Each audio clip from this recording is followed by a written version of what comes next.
They built a mansion on my family's lakefront and told me I was trespassing on my own land. I came back to Montana expecting quiet water and old memories, not steel gates, private community signs, and an HOA president who looked me in the eye and swore the shoreline wasn't mine. But something felt wrong the second I saw that mansion shimmering where my uncle used to fish at dawn. So I walked toward the truth they hoped I'd never find. And once I did, there was no turning back. The road into the northern valley looked the same as it had when I was a boy. Long stretches of dust and pine, broken only by the glint of the lake far beyond the trees. Montana light has a way of hitting the earth that makes every memory feel like it's still living somewhere inside the soil. And as my truck crawled up the old switchback toward the ridge, I felt the entire weight of the coal ranch settle in my chest. 900 acres of wilderness, water, timber, stone, and silence. My family had kept it intact for 3 generations, sometimes by sheer stubbornness alone. I'd stayed away longer than I should have.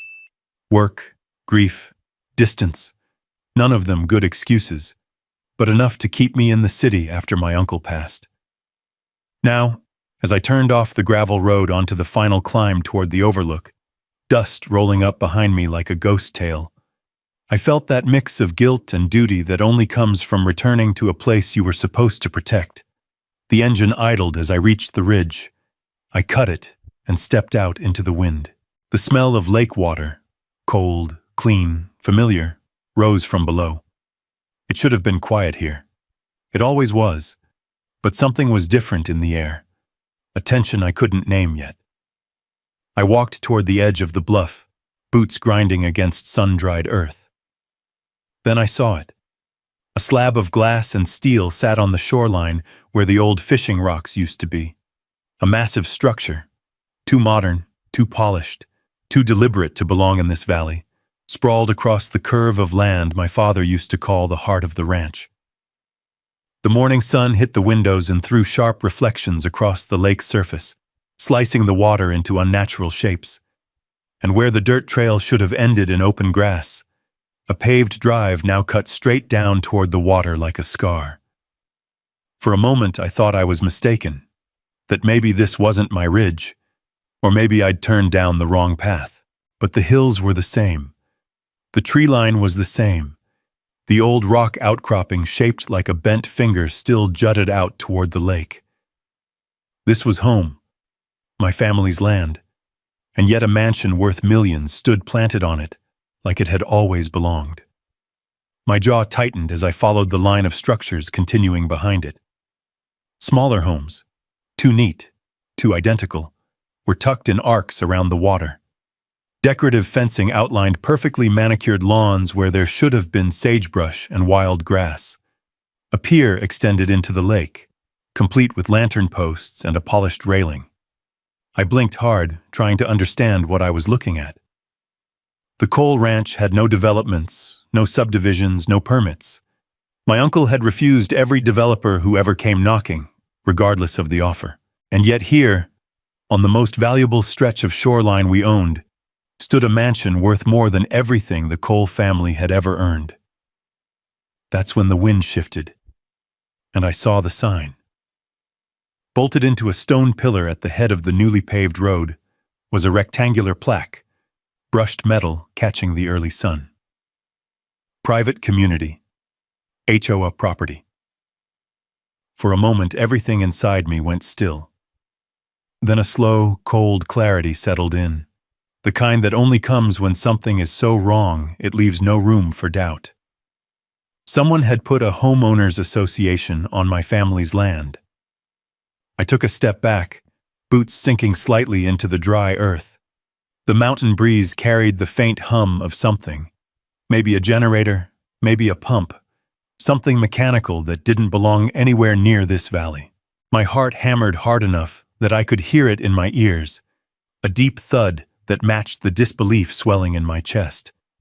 Who would do this? Who would dare?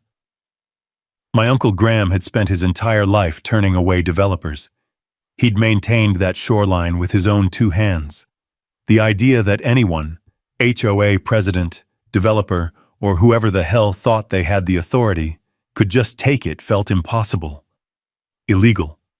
Insulting in a way that burned straight through my ribs. I knelt in the dirt and pressed my palm to the ground. The soil was cold from the night, firm, familiar. The same dirt my father and uncle had worked, walked, and sworn to protect. And now, somehow, someone had built a private community on it, complete with a gate, a paved road, and a mansion that shouldn't exist. My breath shook. I hadn't felt something like this since the day we buried Graham. An ache that came from knowing something sacred had been violated. The sun rose higher, warming my back, but nothing about the sight below felt right or warm. Everything about it radiated arrogance, steel where there should have been timber, glass where there should have been water, and a gate where no gate had ever stood. I stood up slowly, brushing dirt from my jeans. I could feel the tension building in my shoulders, the kind that doesn't let go once it starts. I took another look at the mansion, the sign, the houses behind it. The question that formed in my mind wasn't gentle or hopeful. Who gave them permission? The wind carried the faint sound of a vehicle engine starting somewhere below, and my decision came as naturally as breathing. I wasn't going to stand on a ridge and wonder. My family didn't raise men who speculated from afar. I turned, walked back to my truck, and opened the door. The old hinges creaked, one of the few sounds left on this land that still felt honest. I sat behind the wheel, started the engine, and gripped the steering wheel tight enough for the leather to press into my palms. If that mansion was truly sitting on coal land, I needed to see it up close. I put the truck into gear and began the drive down toward the shoreline, toward the gate, and toward the people who thought they owned what never belonged to them. The old dirt path I remembered from childhood was gone. In its place lay a strip of black asphalt, smooth, sharp-edged, too clean for a place that used to be all dust and deer tracks. My tires rolled from gravel onto pavement with a sound that felt wrong, like something sacred had been covered in plastic. The air grew still as I descended, pine branches brushing the roof of the cab, the sunlight flashing through in thin beams that cut across the windshield. As I rounded the last bend, the so-called entrance to the community came into view. A gate, actual steel, hydraulic, rising from the ground like a fortress door, blocked the road. Next to it stood a guardhouse made of cedar panels and smoked glass, a square structure that didn't belong anywhere near the lake. A man in a tan uniform leaned against the doorway, arms crossed, radio clipped to his vest. He looked like a mall cop trying to cosplay as law enforcement, but the rigid posture said he took every inch of this job seriously. I slowed the truck and rolled to a stop just before the gate. Gravel crunched under the tires, loud in the quiet valley. The guard straightened and walked toward me with heavy, deliberate steps. His boots were too new. His sunglasses were too polished. The badge on his chest wasn't issued by any county in Montana. That much I knew instantly. He lifted a hand. "Sir, this is a private community. Only residents and registered guests may enter." His tone wasn't rude, but it carried that familiar HOA edge. Authority borrowed, not earned. I rested my arm against the open window, feeling the Montana wind roll over my skin, mixing pine with the faint smell of lake water. "I'm not a guest," I said. "Name's Remy Cole. This is my family's ranch." The guard blinked once, the kind of blink that says someone has already decided their answer long before you finish speaking. "Sir, Lakeview Estates is HOA managed property. Ranch land is north of here. You'll need to turn around." I stared at him, searching his expression for even a flicker of doubt. "Nothing. My family's property line runs all the way to the eastern shore," I said calmly. "This road? That gate? That mansion behind you? It's all on coal land." The guard's jaw tightened. He glanced toward the guardhouse, then back at me. One hand drifted toward his radio. "Sir, I'm going to have to ask you to leave before I call this in." Before I could respond, the door of the guardhouse opened. A woman stepped out. Her footsteps were precise, heels clicking lightly on the stone walkway. Late 50s, maybe early 60s, hair a polished shade of blonde pulled into a tight, elegant twist. Diamond studs caught the morning light. Her blouse was pressed crisp, sleeves rolled to reveal bracelets that probably cost more than my entire truck. The look wasn't accidental. This was someone used to command, used to being the one who decided who belonged and who didn't. She smiled as she approached, but it wasn't a warm smile. It was a blade disguised as courtesy. "I'm Bethany Reed," she said, "HOA president." She announced it the way other people say judge or governor. I stepped out of the truck, feeling the heat of the sun on my shoulders. "Remy Cole," I said. "My family owns this land." Her eyebrows lifted in a way that communicated both amusement and disdain. "Oh, we're familiar with that name," she said smoothly. "But I'm afraid you're mistaken. This community was legally acquired and developed 3 years ago. All property within this gated section is HOA regulated." "Meaning," I said, voice steady, "you think this land belongs to you?" "It does belong to us," she replied, "which means you're trespassing." The word hit harder than I expected. Trespassing. On my family's lake. On my uncle's shoreline.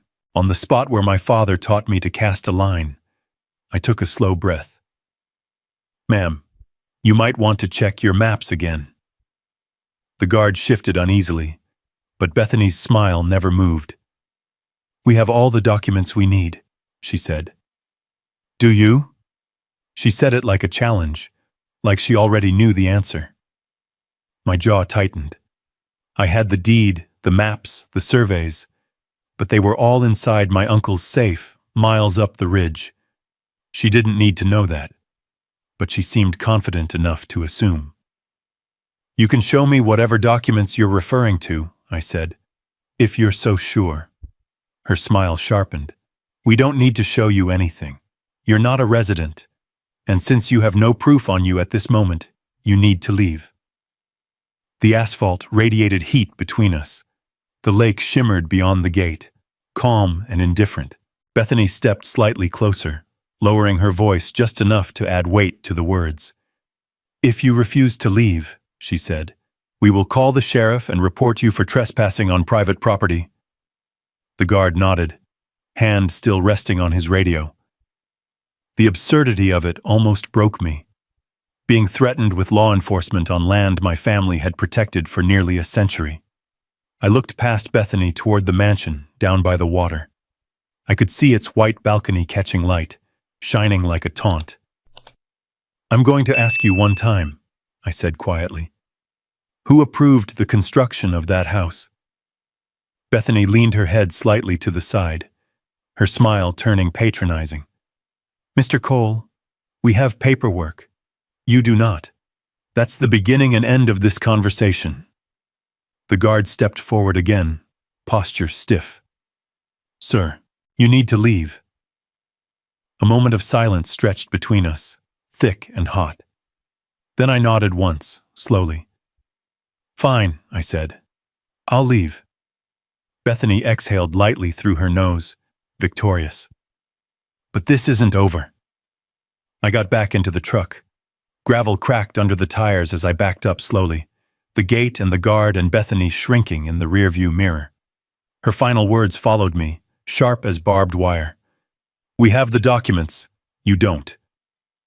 The road climbed back toward the ridge, dust trailing behind me, but the anger stayed tight in my chest. I knew what I had to do, and I knew where the proof was waiting, inside Graham's old safe, in a house that never lied to my family. Whatever Bethany thought she owned, whatever line they believed they could shift with plastic stakes and arrogance, she was about to find out exactly what it meant to pick a fight with a Cole. I drove back toward the ranch, and the mountains felt different now, as if they sensed something had been disturbed that needed to be set right. One thing was certain. I wasn't leaving this valley again without the truth in my hands. The familiar crunch of gravel under my tires calmed me a little as I climbed the last rise toward the old ranch house. It sat where it always had, on a gentle slope above the lake, framed by tall pines that bent slightly with the wind like they'd been listening to conversations for decades. The house wasn't much to look at from the outside, just weathered logs and a tin roof patched more times than I could count. But it held every memory my family had ever made here. And now, it held the answers Bethany Reed didn't think I had. I parked beside the leaning fence post Uncle Graham used to swear he'd fix next season, then push it off for another year.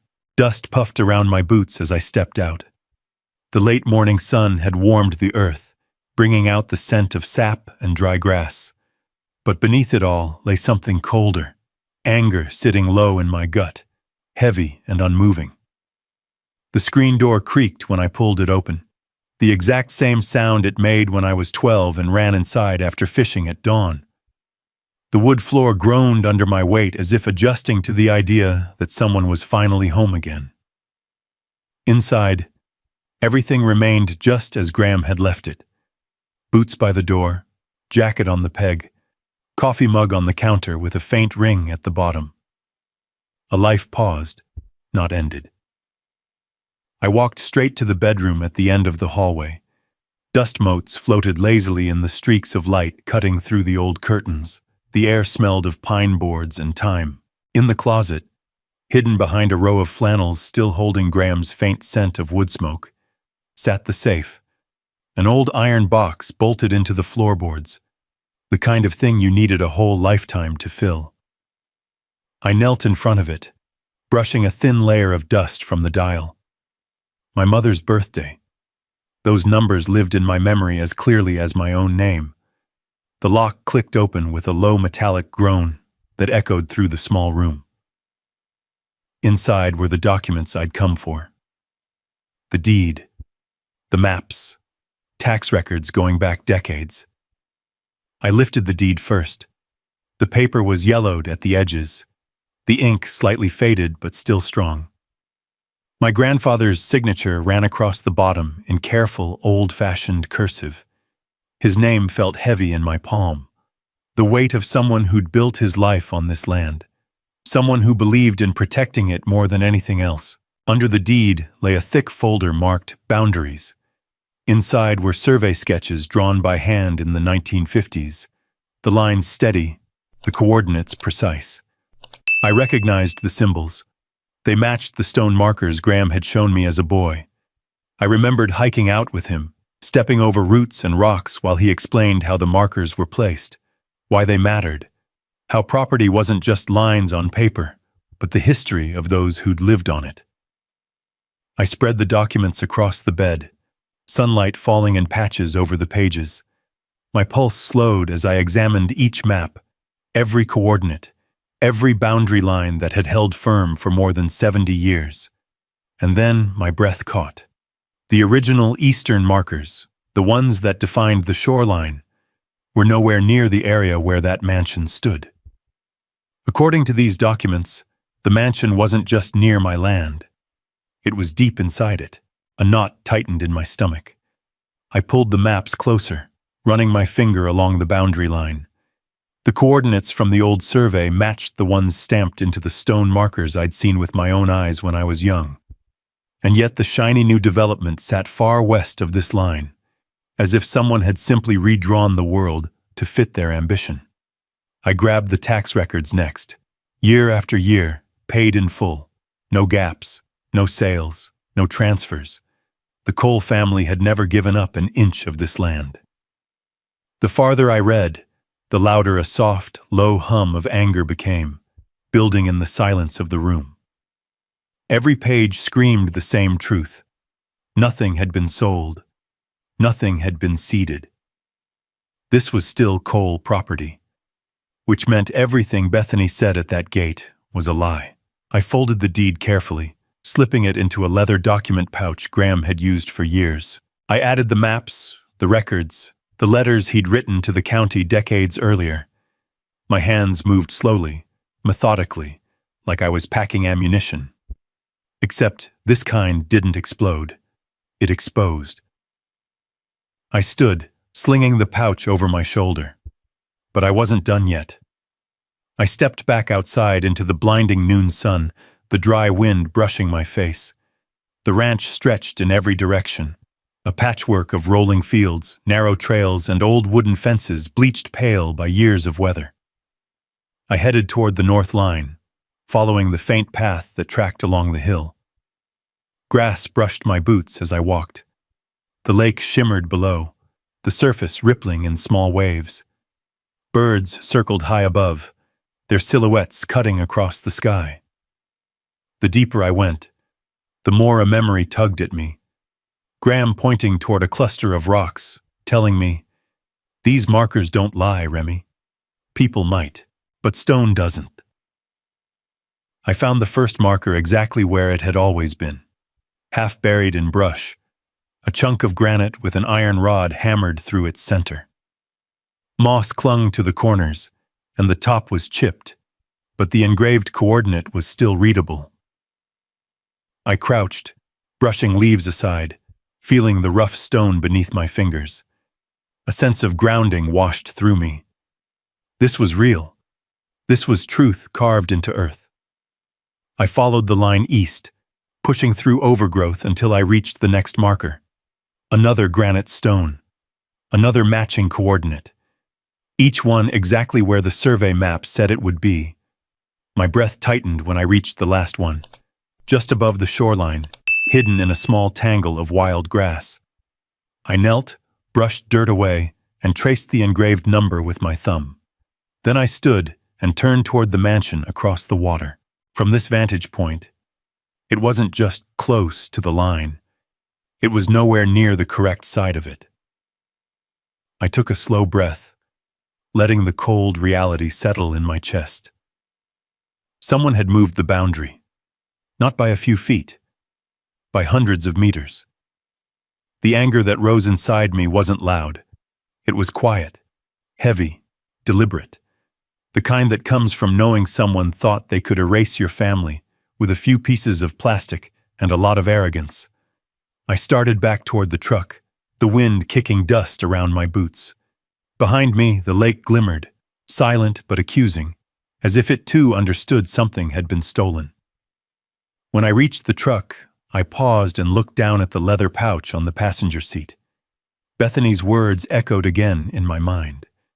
"We have the documents. You don't." I slid the key into the ignition, jaw set, heart steady. I had the documents now, and I intended to use every single one of them. The truck rumbled awake, the vibration rolling through the seat and into my bones. Outside, the sun had risen high enough for the heat to shimmer above the dirt, bending light in shaky waves across the ranch. I drove down the long slope toward the main road, each bump in the earth knocking loose the last traces of disbelief and replacing them with something colder, sharper.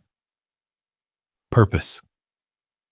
The ride into town took 40 minutes, most of it through stretches of empty highway bordered by fields of sagebrush and pine.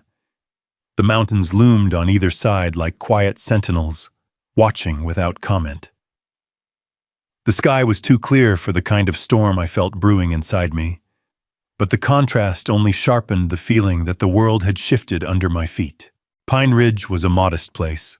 One gas station, a few diners, a grocery store with a flickering sign. But it had the one thing I needed: the office of Sarah Mitchell, land use and water rights attorney. She'd helped my uncle a few times over the years, mostly with water maps and seasonal filings. She knew the area, she knew the families, and more importantly, she knew the law. I pulled up in front of her office, a squat brick building next to the hardware store. A faded wooden sign above the door read, "Mitchell Legal Services." I grabbed the leather pouch from the passenger seat, stepped out into the dry heat, and walked across the cracked pavement. Inside, the air was cool. The scent of paper and old wood mixed with the faint whiff of coffee. Sarah stood behind her desk, a stack of files under one arm. She looked up as I entered. "Well, she said, tucking a strand of dark hair behind her ear. I'll be damned. Remy Cole. It's good to see you, I said. I wish the circumstances were different.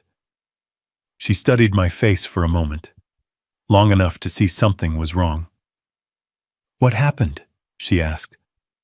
I placed the leather pouch on her desk. You'd better sit. She did. I opened the pouch and began laying out the deed, the maps, the old tax records, spreading them carefully across her desk, like cards in a hand I hadn't planned on playing. The sunlight from the window caught the edges of the pages, giving them a muted glow. Sarah leaned in, her brow furrowed as she scanned the documents. This is the original deed, she murmured, fingertips brushing lightly across the paper. Your grandfather's signature, and these... She lifted a survey map. These coordinates haven't changed since the 50s. No, I said. They haven't, but someone else changed them anyway. She looked up at me, eyes narrowing. Tell me everything. I told her about the mansion, the sign, the guard, Bethany, the claim that the entire development belonged to an HOA that shouldn't exist on my land. Sarah listened without interrupting, her jaw tightening a little more with each detail. When I finished, she leaned back in her chair, crossing her arms. All right, she said. Show me the boundary markers. I pulled out the photos I'd taken earlier, close-ups of the granite stones, the iron rods, the carved coordinates, then the photos of the bright orange plastic stakes I'd found farther west. Sarah lined them up side by side, comparing the angles, the shadows, the numbers. Her eyes hardened. These aren't even close, she said. The original line sits right on the lake's natural curve. These plastic stakes, they're pushed almost 300 meters west. Yeah, I said quietly. I figured. She exhaled long and slow, tapping a finger against her desk. Remy, this wasn't a mistake. This was intentional. A cold pulse moved through my chest. Hearing someone else say it, someone who understood the full weight, made it real in a way that even seeing it with my own eyes hadn't. I need to know who did the HOA's survey, I said, and who approved the development. Sarah pushed herself up from her chair and walked to the filing cabinet against the wall. She rifled through folders, pulled out a binder, flipped it open, scanned names, cross-referenced dates. I watched her work, her movements quick and precise. After a few minutes, she stopped. This can't be right, she said. What? She turned the binder toward me and tapped a name highlighted in yellow. This is the surveying company that filed the official boundary for Lakeview Estates. But they're not local. They're not even from this side of the state. And... Remy, look. She tapped the owner's name. My stomach dropped. It's registered to someone named Reed. First name, Leonard. Reed. Bethany Reed. The HOA president who told me I had no documents. The HOA president who smiled like she'd already won. My pulse kicked hard in my chest. You've got to be kidding me, I said. I wish I were, Sarah replied. The office felt suddenly smaller, the air heavier.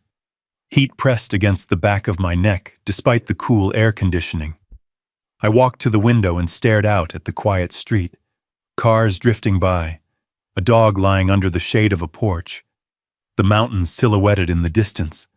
And all I could think was, she did this. She and her people moved the boundary. They rewrote the land to fit their fraud. Sarah came to stand beside me. This is big, Remy, she said softly. This isn't just someone building a fence in the wrong spot. This is organized, coordinated, and very illegal. I turned toward her. Can we prove it? She nodded once. We can, but it'll take work. We'll need an independent survey. Someone who can verify every marker, every coordinate. I don't care what it takes, I said. They built a mansion on my family's land. They think they can scare me off with a gate and a smile. They're wrong. Sarah rested a hand on the deed. Then we start here, she said. With what your grandfather signed. With what's true. She lifted the original survey map again, examining the faded lines, the careful handwriting. Remy, do you know what this means? I swallowed hard. Yeah, it means Bethany Reed didn't just lie at that gate. It means, Sarah said, voice low, she built her entire community on land that was never hers, and she knows it. The tension in the room changed, tightened, sharpened, turning into something colder, more focused. Not fear, not anger, resolve. Sarah closed the binder, set it aside, and looked me in the eye. We're going to take this apart piece by piece, she said. But we need to move quietly for now. If they realize you're building a case, they'll try to bury everything. I nodded. Quiet was something the Cole family had always known how to do. I gathered the documents, slipping them back into the leather pouch. The weight felt different now, not just history, but leverage. Proof. A line in the earth no one had the right to cross. As I stepped out of the office, the late afternoon sun hit the pavement in long, golden beams. The wind carried dust down the road, swirling it into small spirals before letting it fall again. I paused beside my truck, looking out toward the mountains, feeling that same old pull. Something had been disturbed, and now, piece by piece, I intended to set it right. I opened the truck door, slid the pouch onto the seat, and climbed in. The door shut with a solid thud. Bethany thought she had the upper hand because she had a gate. But I had the land. And soon, I'd have the truth carved in stone to prove it. The road home ran straight through the belly of the valley, past fields that had once held cattle and pockets of timber my uncle had harvested by hand. Dust lifted in small clouds behind the truck, drifting away like smoke from a slow-burning fire. I kept one hand on the wheel and the other resting lightly on the leather pouch beside me, the weight of the documents grounding me with every mile. But Sarah's words echoed louder than the rumble of the engine. If they realize you're building a case, they'll try to bury everything. She was right. This wasn't the kind of fight you yelled your way through. This was the kind where silence wasn't surrender. It was strategy. When I reached the ranch house, the late afternoon sun cast long shadows across the porch. The air smelled faintly of dust, pine, and the lake rolling somewhere below. I set the pouch on the kitchen table, its presence a reminder that I couldn't afford to make a single misstep. I grabbed my phone and called Sarah. You said we need an independent surveyor, I said when she answered. I've got one, she replied. Retired county contractor. Name's Preston Lane. He won't take shortcuts, and he won't bow to a developer. He's old school. Think you two will get along. What's his availability? He'll be there tomorrow morning. I exhaled. Good. And Remy, she added, her tone tightening. Remember, don't confront the HOA yet. Don't give them anything to react to. Let them think you backed down. I know, I said. I'm not going near that gate. But even as the words left my mouth, my mind drifted to the mansion's glass walls reflecting the lake I'd grown up on. And the sign. Tall, polished metal, declaring my home HOA property, as if history itself could be replaced by a plaque. I hung up, stepped outside, and let the wind cool the heat building in my chest. The ranch was quiet. The kind of quiet that feels like it knows more than it lets on. Birds rustled in the trees, and the grass swayed along the fence line. I took a long breath and started walking. I needed to see every inch of the land for myself. The western ridge rose behind the house, a steep climb covered in scrub brush and scattered rocks. My boots dug into the dirt as I made my way up, each step taking me farther from the noise in my mind and closer to the perspective the land always gave me. When I reached the top, the lake stretched out below, a sheet of dark blue wrapped in forest and sky. From here I could see everything: the mansion, a mirrored wound on the shoreline, the houses beside it, rows of geometric shapes too clean for the rugged valley, the gate, a hard slash across the curve of the road, and the land between them and me, a stretch of untouched earth my family had kept alive for generations. A storm was forming, not in the sky but in the truth, heavy, inevitable, impossible to ignore. As the sun began to dip, I headed back down the ridge. The shadows grew longer, and the wind carried a chill from the lake. When I reached the house, I could feel the ranch settling for the night, quiet in a way that always made me feel grounded. But tonight, I wasn't just listening. I was calculating. I spent the evening preparing for the survey. I laid out my gear: camera, GPS tracker, field notebook, batteries, markers. Not because I didn't trust Preston, Sarah said he was the best, but because the Cole family never showed up to a fight half prepared. Around midnight, I stepped onto the porch. The sky above was littered with stars, scattered across the dark like spilled salt. Somewhere in the distance, an owl called out, its voice low and steady. The air had cooled enough that I could see my breath in faint puffs. Silence was everywhere. But tonight, silence wasn't passive. It was a weapon. I went to bed with a mind full of maps and markers. When morning came, the air was brisk and sharp enough to wake every part of me on the first inhale. Preston arrived exactly at 7. He stepped out of his truck, a tall man in his late 60s with a worn denim jacket, gray beard, and eyes that looked like they'd surveyed every hill in Montana. His handshake was firm, his posture straight as a fence post. "You're Graham's boy," he said, eyeing me with a mix of recognition and respect. He was one of the few who still knew what land meant. "I'm trying to honor that," I replied. He nodded once. "Let's get to work." We loaded gear into my truck and drove to the first marker I'd found. Preston crouched beside the stone, brushing dirt away with practiced hands. He checked the coordinate, compared it to the map, grunted, and stood. "This is original," he said. "Unmoved, solid placement. They don't set stone like this anymore." We continued down the line. Each marker told the same story, untouched for decades, coordinates consistent with the deed. Then we reached the new stakes. Bright orange plastic, freshly hammered into the soil. Their cheap shine looked ridiculous next to the time-etched granite. Preston stared at them for a long moment. "These are wrong," he said flatly. "Not even close." "They shifted the line," I said quietly. "No," he corrected. "They didn't shift it. They faked it." He straightened, pushing his hat back slightly. "I'll write the report, and it's not going to be pretty for whoever signed off on this mess." We spent hours mapping out the entire boundary, walking ridges, pushing through brush, marking GPS points. By late afternoon, we'd covered several miles. The sun dipped low again as we finished the last coordinate, the lake glowing orange beneath us. Preston closed his notebook. "You got a hell of a fight coming," he said. "But the land's on your side, and land doesn't lie." I nodded, feeling the truth of that settle deep within me.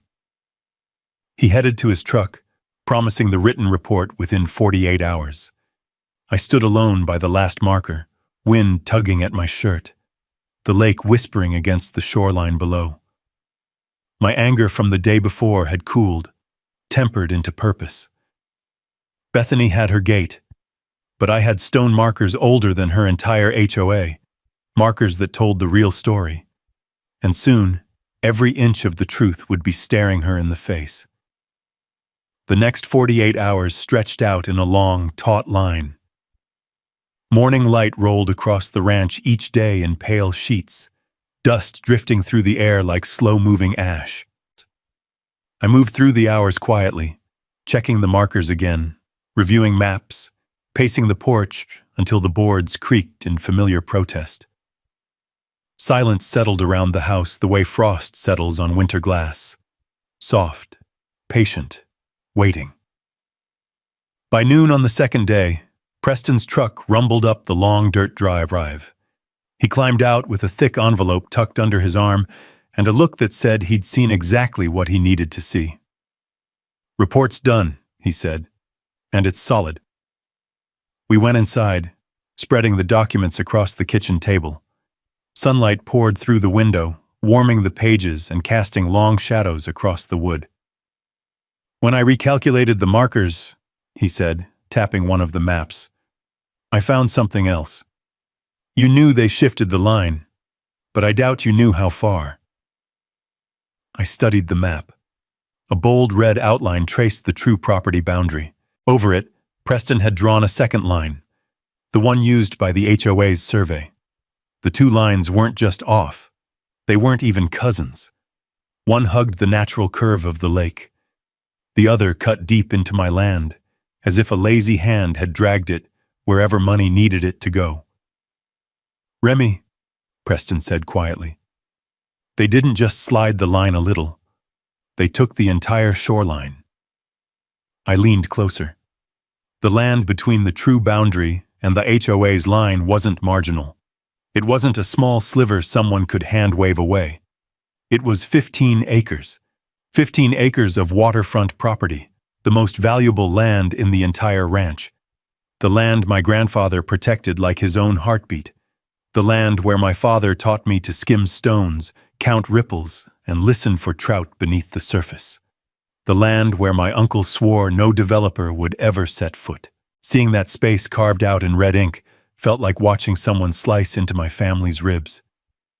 "They knew," I said, my voice low. "They knew exactly what they were taking." Preston nodded.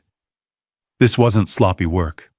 Whoever drew that false line knew how to make it look official, but they didn't expect anyone to check the old markers.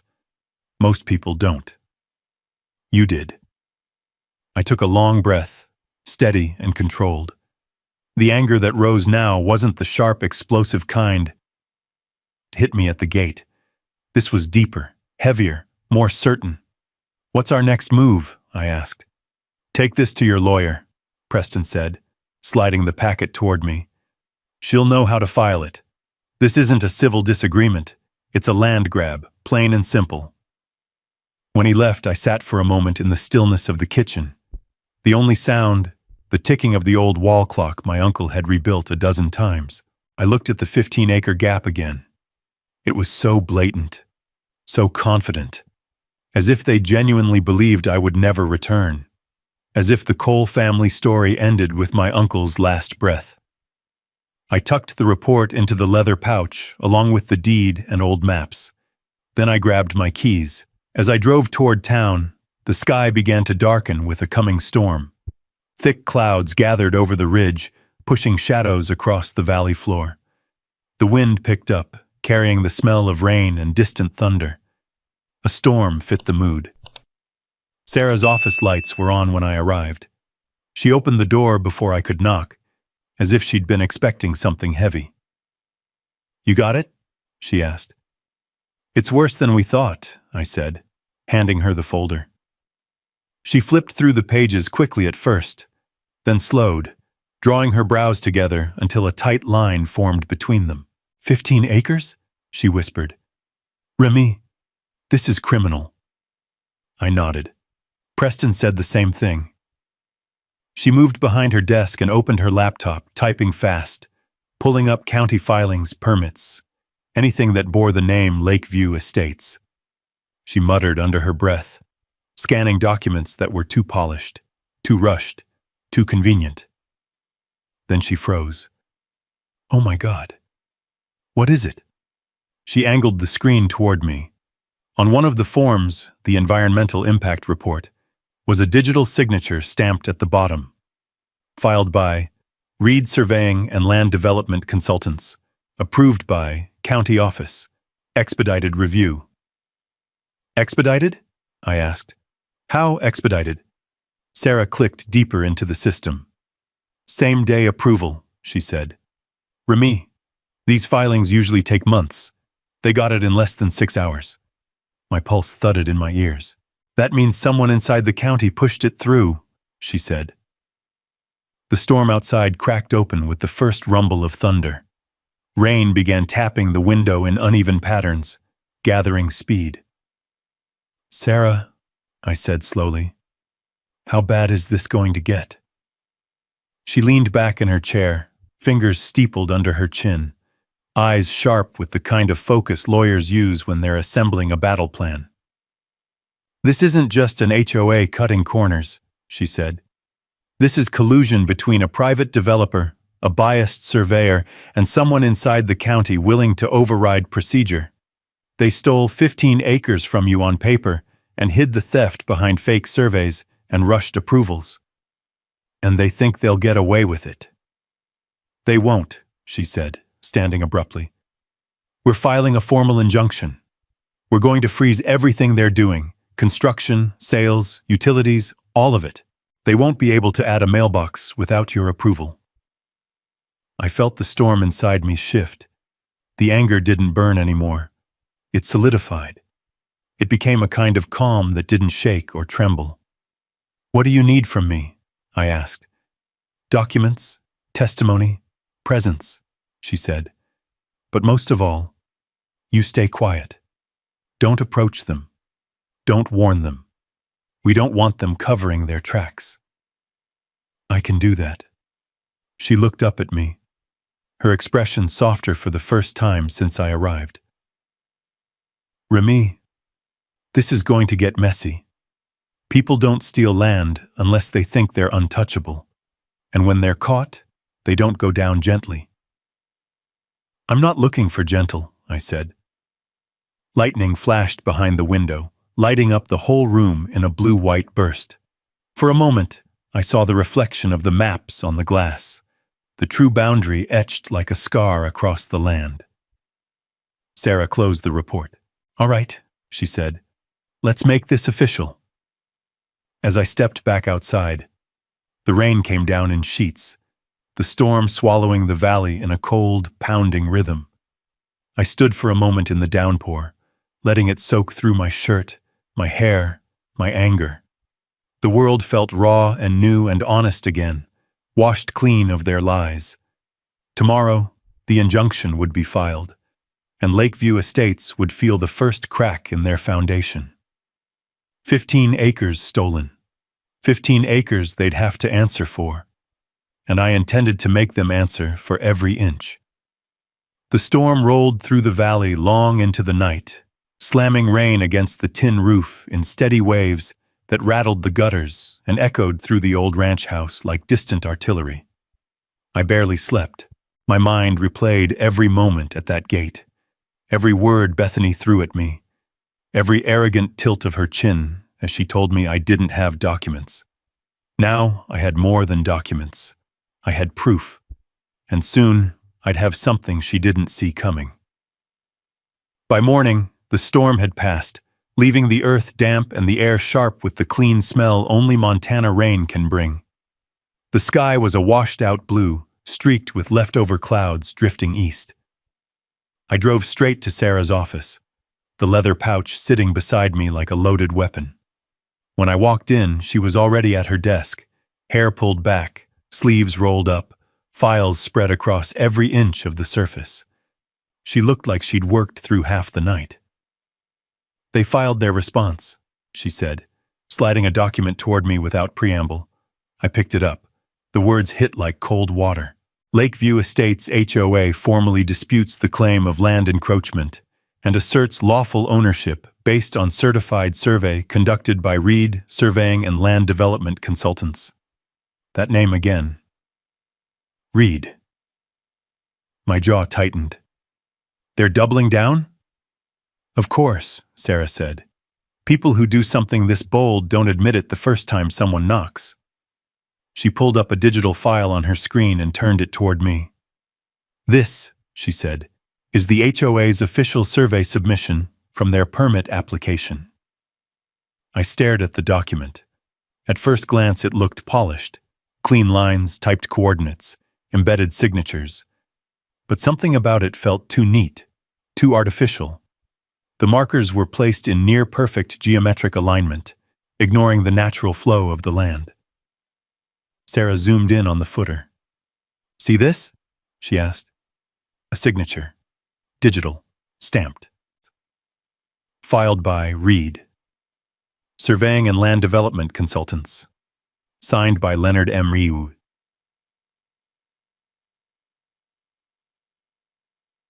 I blinked. Leonard Reed. Related to Bethany? Her brother, Sarah said. I checked 3 public records sources. The room seemed to tilt slightly.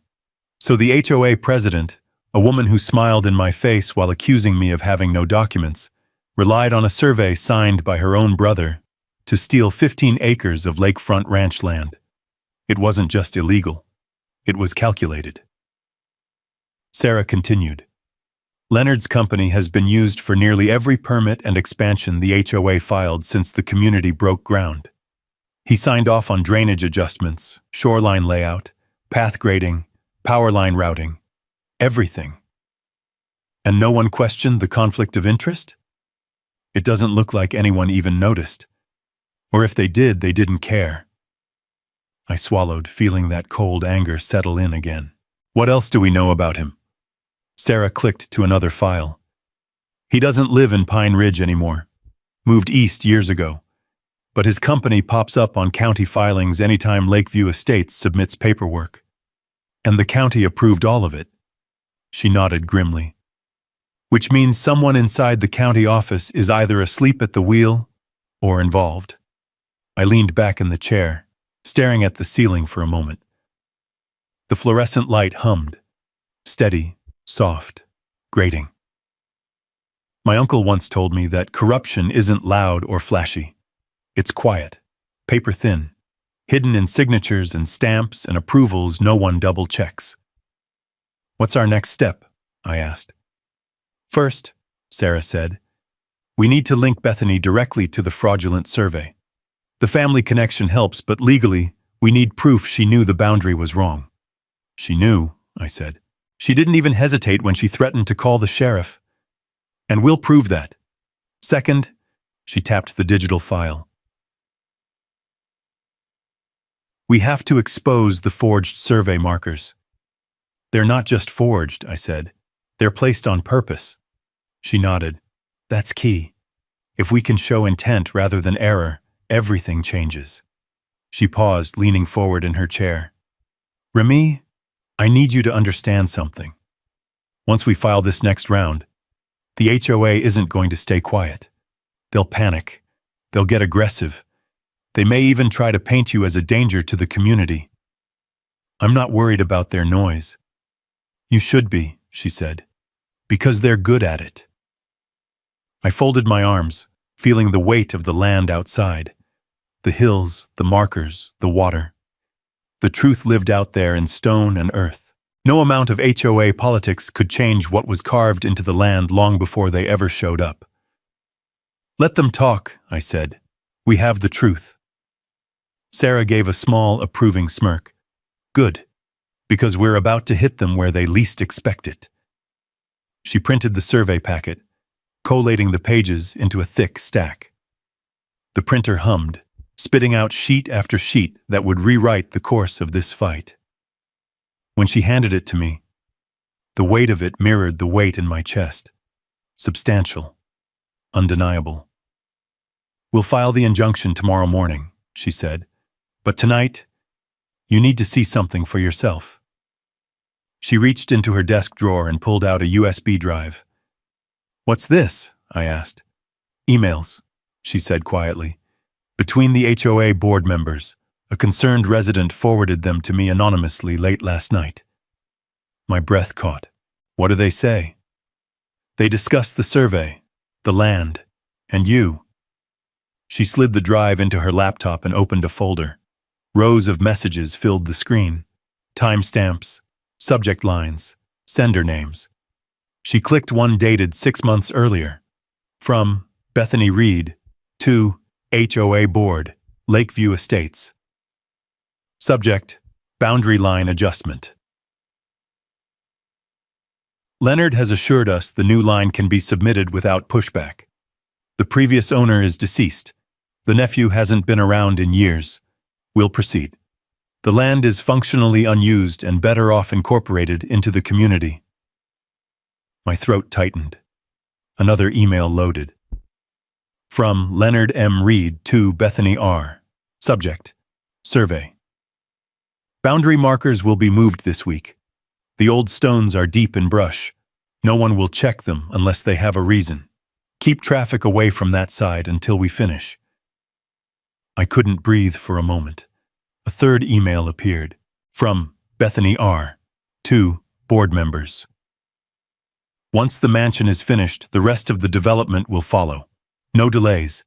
If anyone asks about the land purchase, refer to the standard documentation. No one outside the HOA needs access to the original survey. My hands curled into fists. Sarah watched me with steady eyes. Now you see the truth. I nodded slowly, feeling something inside me shift, like the moment before a tree falls, that quiet creak in the wind right before everything snaps. They knew it was mine, I whispered. They knew, and they built anyway. Yes, Sarah said, and now we have their own words proving they knowingly falsified the boundary. I straightened, the anger cooling into resolve. This is enough to bring their whole house down. She nodded. Which is why we move carefully, step by step. But Remy, this changes everything. They're not just going to fight back. They're going to scramble. And they're going to panic. The storm outside had long passed, but inside me something new brewed, a clarity sharper than any lightning bolt that had cracked across the sky the night before. Bethany Reed had underestimated me. She'd underestimated the land. She'd underestimated the truth carved into stone long before she ever arrived. But she wasn't going to underestimate anything for much longer. Because now, the evidence had a name. And that name was Reed. The sun was sliding down behind the ridge when I left Sarah's office, turning the western sky into layers of gold and rust. The kind of sky Montana was famous for, wide, endless, honest.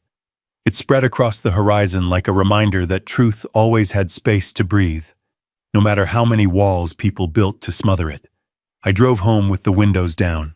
The cold air cut through the truck cab, sharp enough to keep me awake. My mind replayed the emails over and over, the casual tone Bethany used, the confidence, the certainty that no one would ever push back. She'd written about my land like it was abandoned merchandise on a store shelf, like she was just grabbing something no one would miss. They didn't just steal acreage. They stole legacy. They stole memory. They stole the exact ground where my family had stood for generations. And tomorrow, they were going to face everything they'd tried to bury. It took less than 24 hours for the HOA to panic. By morning, Sarah forwarded me a newsletter blast the HOA had sent out at dawn, lined with corporate blue borders, bold fonts, and manufactured calm. HOA Community. Notice: the monthly meeting scheduled for tonight is postponed due to administrative delays and unresolved documentation. Administrative delays. That was their excuse. I stared at the email, then looked over at Sarah, who stood in my kitchen with a mug of coffee, her expression unimpressed. "They're scared," she said.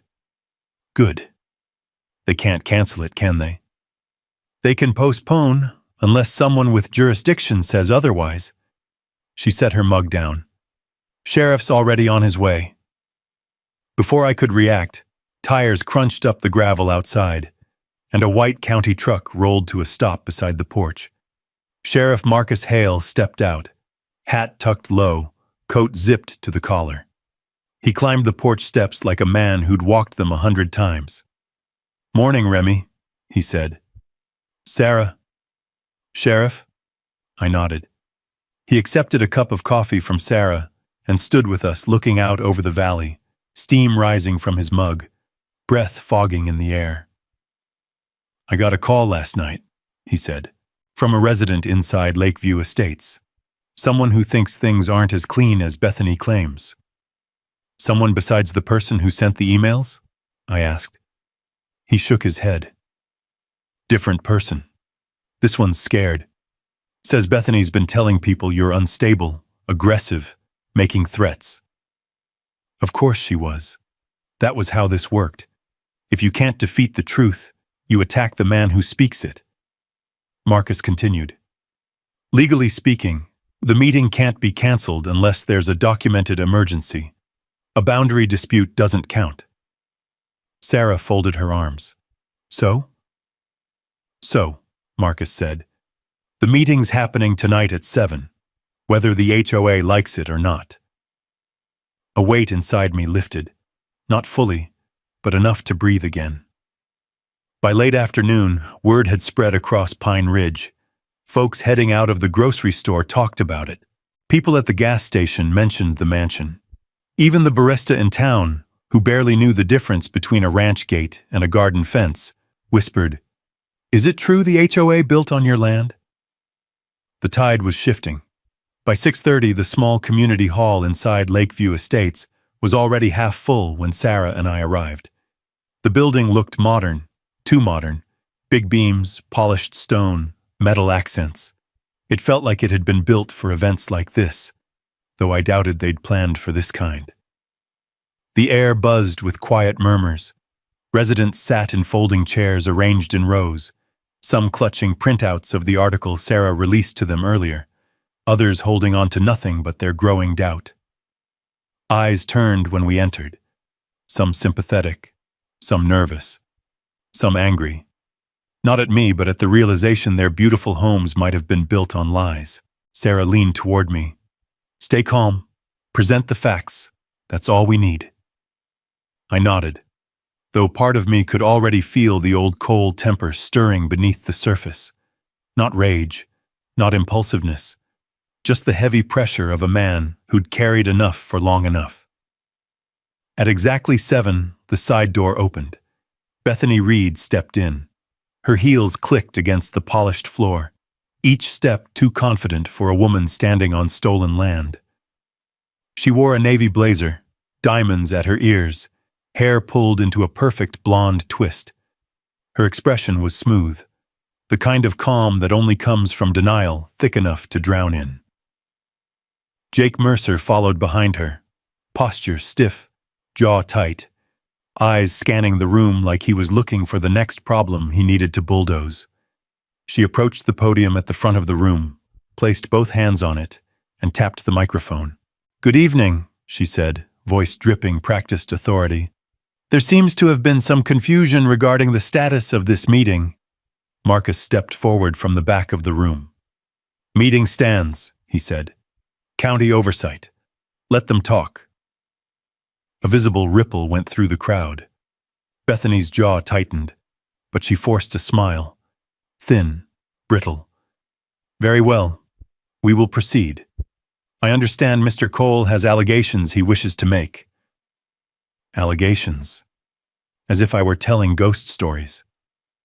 I walked to the front. My boots echoed louder than her heels ever could.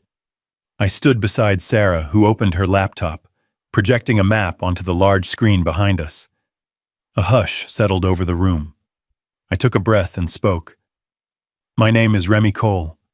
My family has owned Cole Ranch and this lake frontage since 1952. I have the original deed, tax receipts, survey records, and boundary markers that prove ownership of all 900 acres, including the shoreline where several Lakeview homes now stand." A few residents shifted in their seats. Bethany gave a dismissive laugh.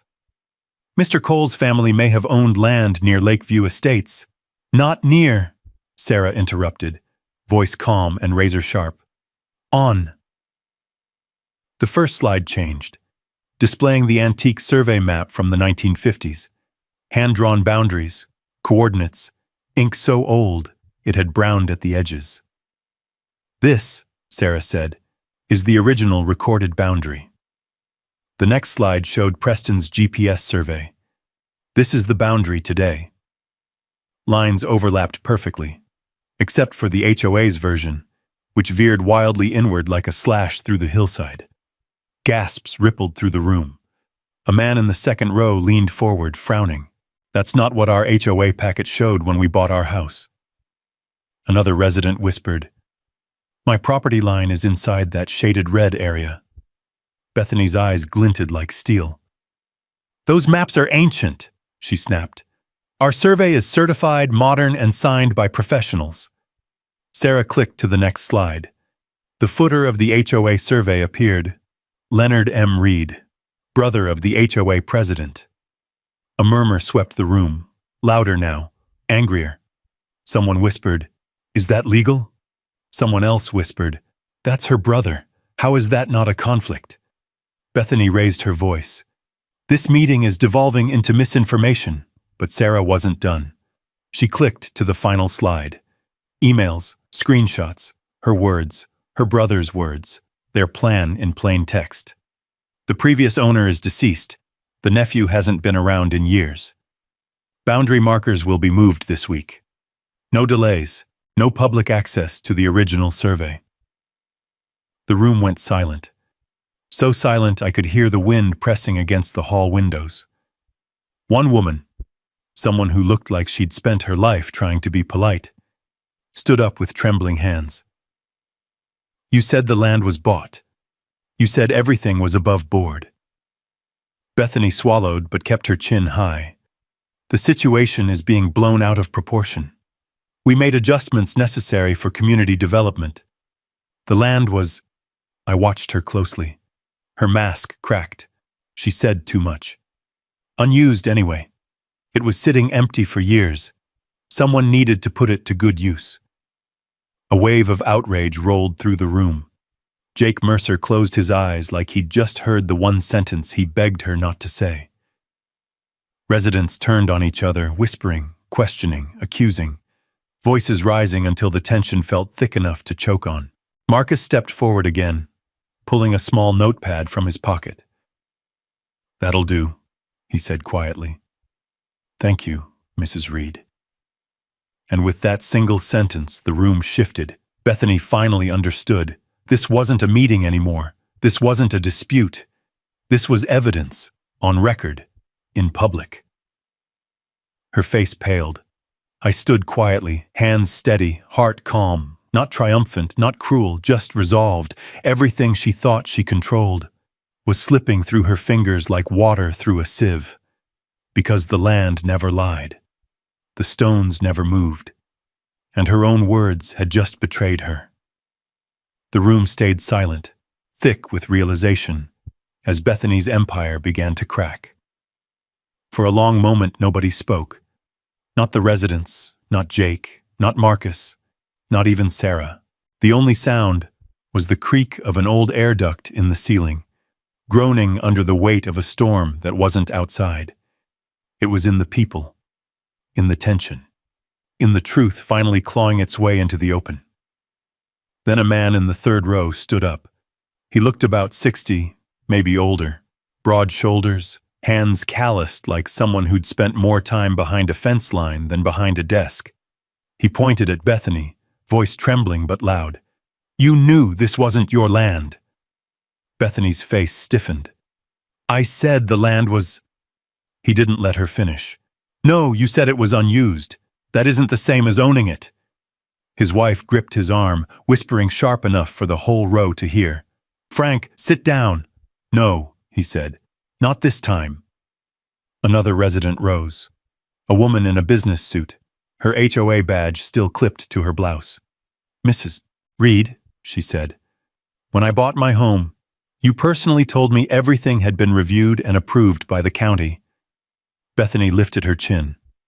It was. Sarah stepped forward. Would you like to explain the emails then? I don't recognize those emails, Bethany snapped. You can't prove they weren't altered. Sarah's voice didn't rise, but it sharpened. Actually, we can. Metadata confirms they originated from your HOA administrative account and were sent using your home Wi-Fi network. It hit her like a thrown stone. Not physically, but it cut deeper. A murmur swelled across the room, residents flipping through papers, comparing signatures, pointing out discrepancies. Panic spread like wildfire, not from chaos, but from clarity. People weren't confused anymore. They were angry. Bethany's composure began to slip. Her hands trembled on the podium. She straightened her blazer, as if fabric could restore control. But her voice betrayed her. "Fine," she said sharply. "What if the land was technically still owned by someone? It was abandoned. No one lived there. The previous owner was old and—" She caught herself too late, and the entire room heard the sentence she didn't finish. Old and dying. I felt something shift inside me. Not satisfaction, not triumph. Just a quiet, heavy sadness for my uncle, who had fought alone until he couldn't anymore. And now the woman who tried to erase him had said the truth aloud, in front of every person whose home depended on her lies. Sarah stepped forward, voice steady as bedrock. "Mrs. Reed, are you saying you knew the land belonged to the Cole family when you built your development?" "I'm saying," Bethany spat, "that if a person doesn't maintain land—" "Answer the question," Sarah said. It was the closest thing to a command I'd ever heard from her. Bethany hesitated, chest rising and falling, breath shallow. "I'm saying we believed the land would never be claimed," she said finally. "It had been empty for years. We had every right to make use of it." A collective gasp filled the room. She didn't notice. She kept talking. "We invested millions into this development. The county supported us. The community supported us. If one nephew suddenly shows up claiming—" I stepped forward. "This isn't about money. It's about law. You never bought the land." Bethany's eyes snapped to me. Cold, hard, desperate. "That doesn't matter if the county accepted our boundary filings." Jake Mercer, who had been silent all night, finally spoke. "Bethany," he said quietly, "stop talking." But she didn't stop. She couldn't. Her entire world was cracking, and she was clawing at the pieces.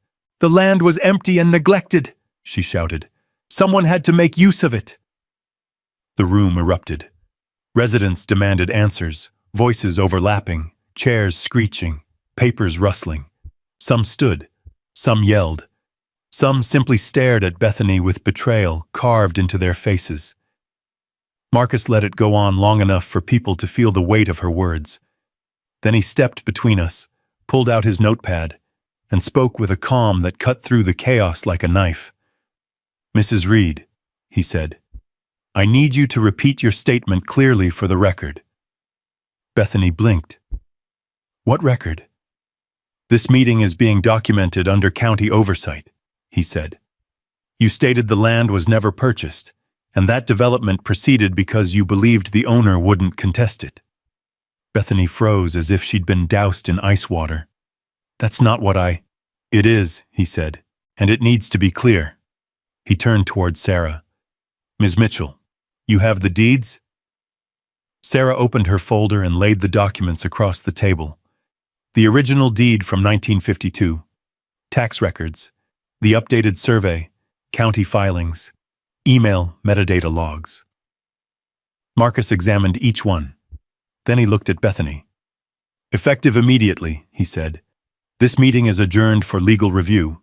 No HOA representative is permitted to make decisions regarding this land until further notice." He signed a short form on his pad, tore it out, and handed it to her. A stop order, just like that. The residents went dead silent. Bethany stared at the paper in disbelief, her bottom lip trembling, not in sadness, but in rage. "You can't do this," she whispered. "I can," Marcus said, "and I have." Jake closed his eyes, rubbing his face like he'd just witnessed the end of something he'd hoped to avoid. People around the room whispered, some in shock, others in relief. Then, slowly, one woman began to clap. Not sarcastically, not mockingly, just exhausted relief.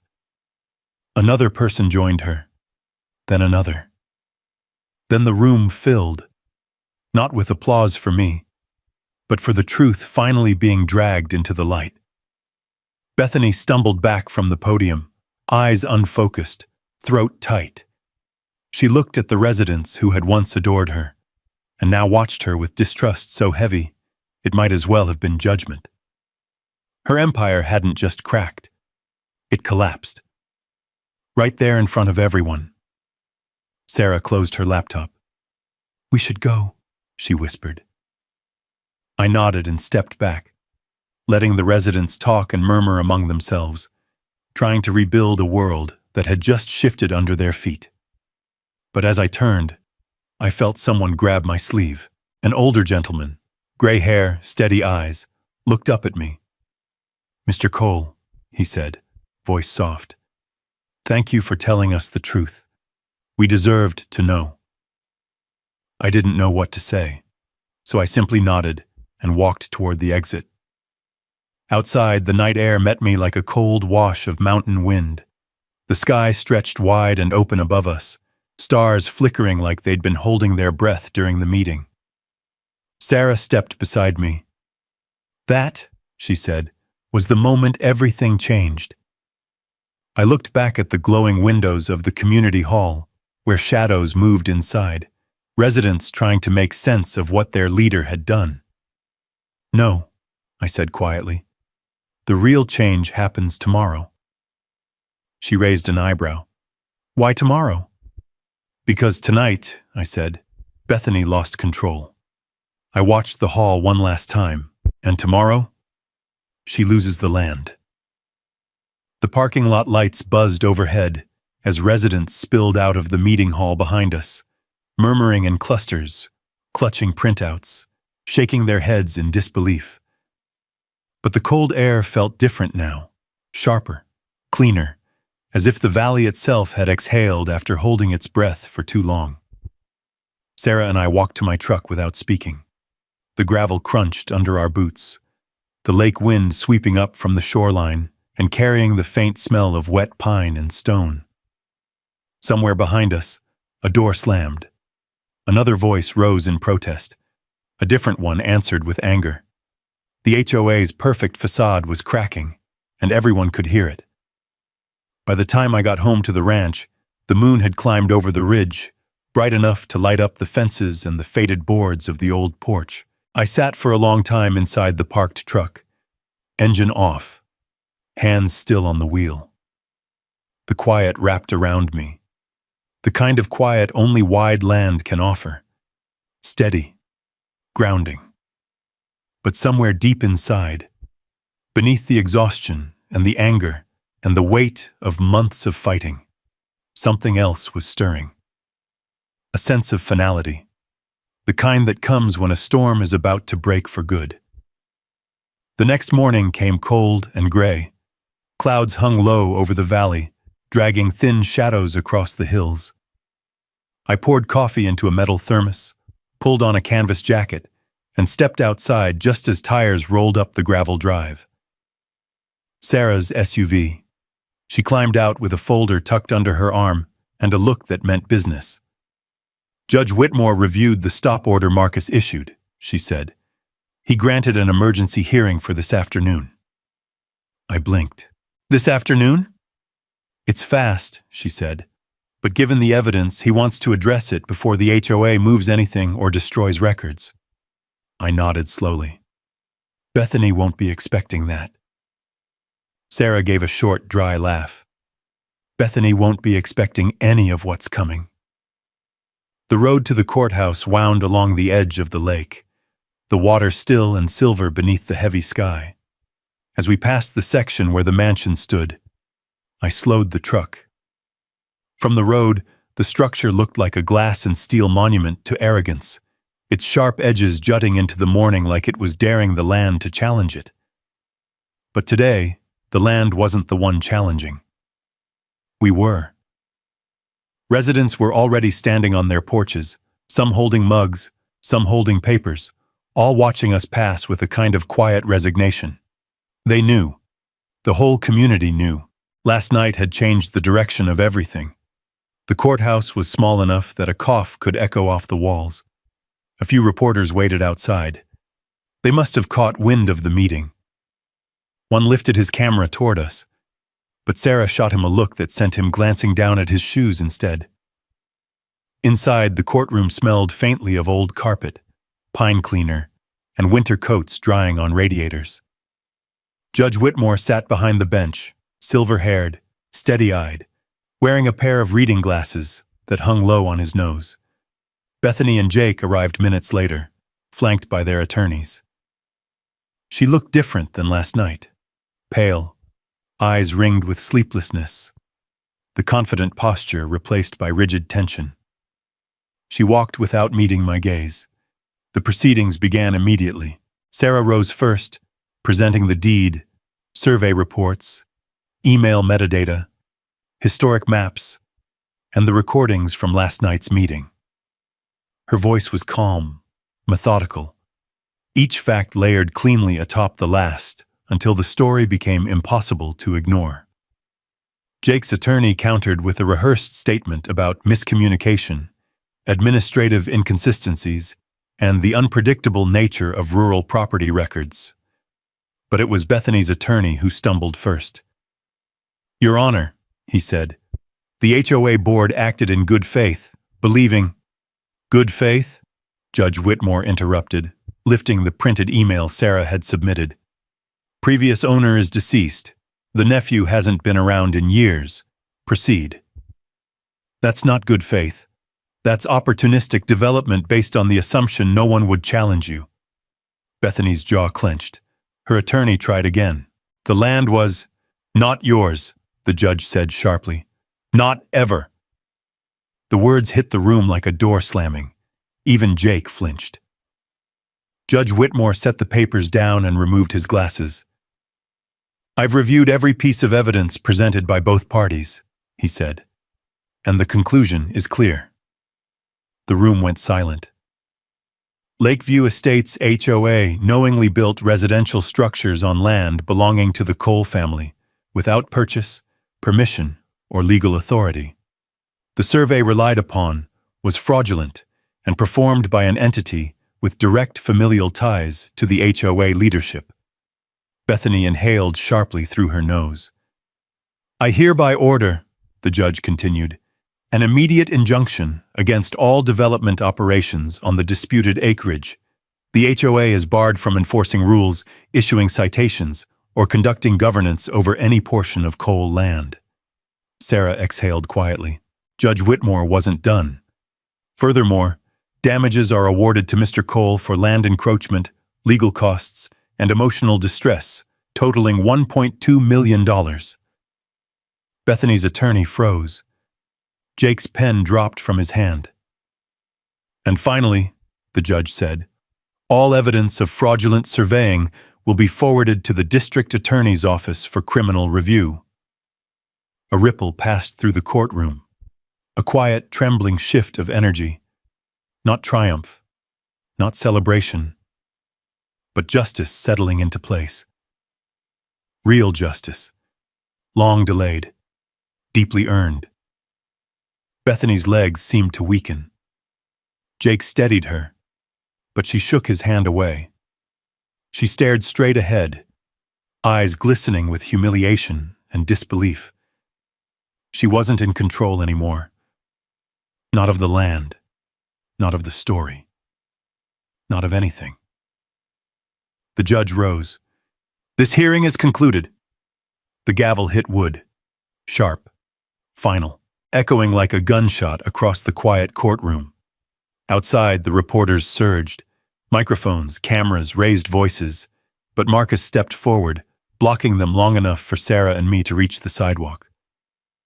"You did it," Sarah said quietly, her hand briefly touching my arm. "It's over." I looked past her toward the mountains, the same mountains my uncle had spent his life protecting, the same mountains that had watched every fence we repaired, every morning we fished at the shore, every long summer spent keeping this valley wild. "It's not about winning," I said softly. "It never was. She nodded. I know. Later that week, I stood on the ridge overlooking the lake, my lake, watching the sun set over the mansion that would soon be leased properly or sold off to repair what had been broken. The water below glimmered gold. The wind rippled through the grass. A hawk circled overhead, gliding silently.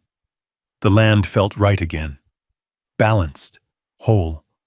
I thought of my uncle, standing in this same place decades ago, telling me that the land doesn't belong to people the way people think. That families come and go, but the earth remembers who cares for it. He was right. Because despite all the forged surveys, the false claims, the arrogance, and the money poured into steel and glass, the land remembered. And now so did everyone else. I breathed in the cold lake air, slow and steady. My boots settled into the earth with the weight of a man who had reclaimed something deeper than property, something older, something earned. Behind me, the ranch house creaked softly in the wind. Ahead of me, the lake shimmered like a promise. Justice didn't roar. It whispered, like water against stone. And the land, my land, stood quietly in the evening light, finally at peace. Sometimes standing your ground is the quietest kind of courage. If you've ever faced an HOA or fought for what was yours, drop a justice in the comments.